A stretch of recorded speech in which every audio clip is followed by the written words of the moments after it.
Assalamualaikum warahmatullahi wabarakatuh. Ketemu lagi di channel Pinmur Consulting. Nah, kali ini kita mau membahas atau sharing ya, atau diskusi tentang percobaan dalam tindak pidana yang diatur pada KUHP yang baru. Nah, percobaan ini bukan hal yang asing dalam suatu tindak pidana ya. Jadi pasal-pasal percobaan pun sebenarnya sudah pernah diatur pada KUHP yang lama. Nah, tapi seperti apa pengaturan di KUHP yang baru ini kita akan coba bahas. Nah, kemudian di sini juga saya sudah coba menampilkan pasal yang mengatur tentang pidana percobaan dalam tindak pidana, yaitu ada di pasal 17, kemudian nanti juga ada di pasal 18 dan pasal 19. Nah, kita akan coba baca atau kita coba dalami isi dari bagian ini ya. Pasal 17 ayat 1.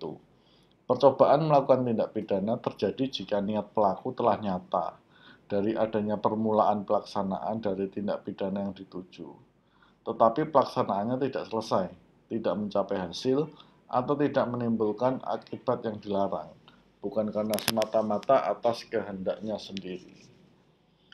Ayat 2-nya, permulaan pelaksanaan sebagaimana dimaksud pada ayat 1 terjadi jika A.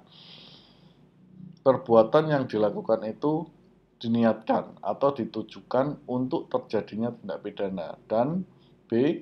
Perbuatan yang dilakukan langsung berpotensi menimbulkan tindak pidana yang dituju. Nah, kalau kita coba cermati pasal 17 baik ayat 1 ayat 2 ini, tindak atau percobaan itu adalah suatu aktivitas setelah dilakukan permulaan ya. Jadi permulaan itu kan kemarin kita sudah sempat diskusikan juga atau bahas juga bahwa seperti mungkin membeli, kalau orang mau membunuh itu ya, dia membeli pisau dulu katakanlah, kemudian dia mengasah pisaunya tajam, dia mulai membuntuti orangnya, mencari informasi orang yang akan menjadi target ini seperti apa. Jadi seperti itu. Nah, setelah itu dilakukan, kemudian masuk step selanjutnya adalah percobaan. Nah, percobaan ini dilakukan setelah tadi step dilakukan, tapi tidak selesai atau mungkin hasil yang dituju tidak tercapai atau tidak menimbulkan akibat yang dilarang bukan karena kehendaknya dia. Artinya tidak ada pihak kehendak dari pribadi dia sendiri tidak hilang. Artinya dia tetap ingin melakukan tindak pidana tapi gagal.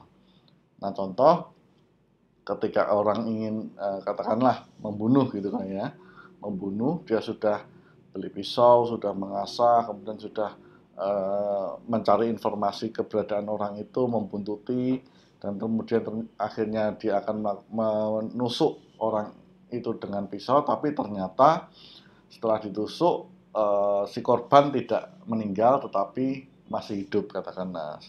Nah, itu tindak pidana percobaan pembunuhan seperti itu ya.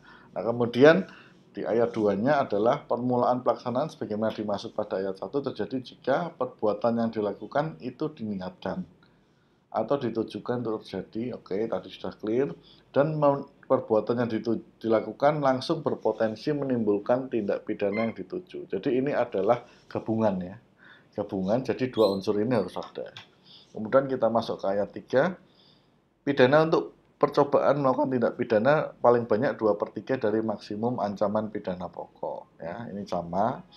Kemudian di ayat 4-nya, percobaan melakukan tindak pidana yang diancam dengan pidana mati atau pidana seumur hidup dipidana dengan pidana penjara paling lama 15 tahun. Kemudian yang ayat 5, pidana tambahan untuk percobaan melakukan tindak pidana sama dengan pidana tambahan untuk tindak pidana yang bersangkutan. Kemudian di pasal 18-nya dibunyikan seperti ini.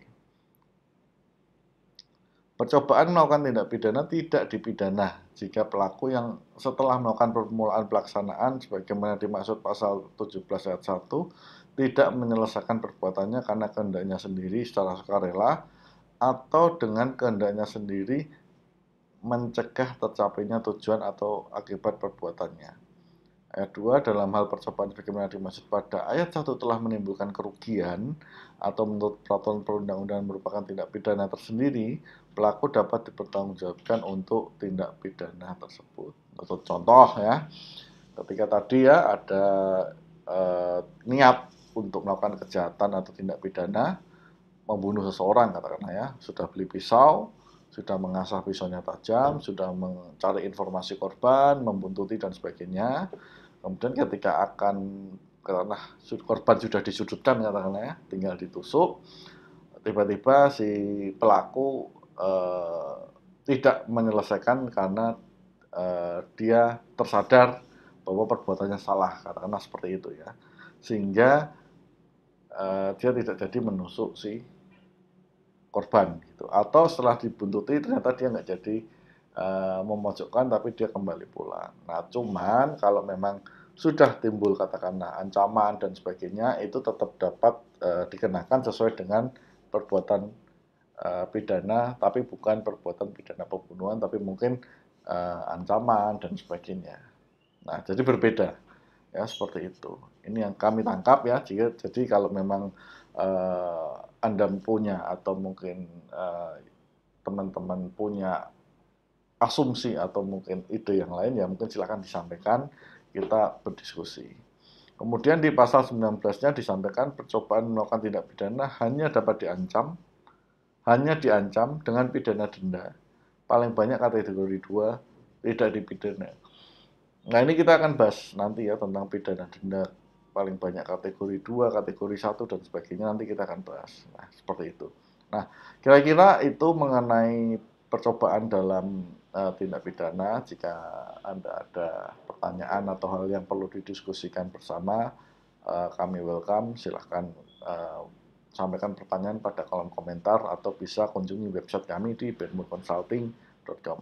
Terima kasih sudah menonton. Jangan lupa untuk share jika materi ini bermanfaat atau subscribe YouTube kami untuk support supaya kami terus membuat konten-konten seperti ini. Terima kasih.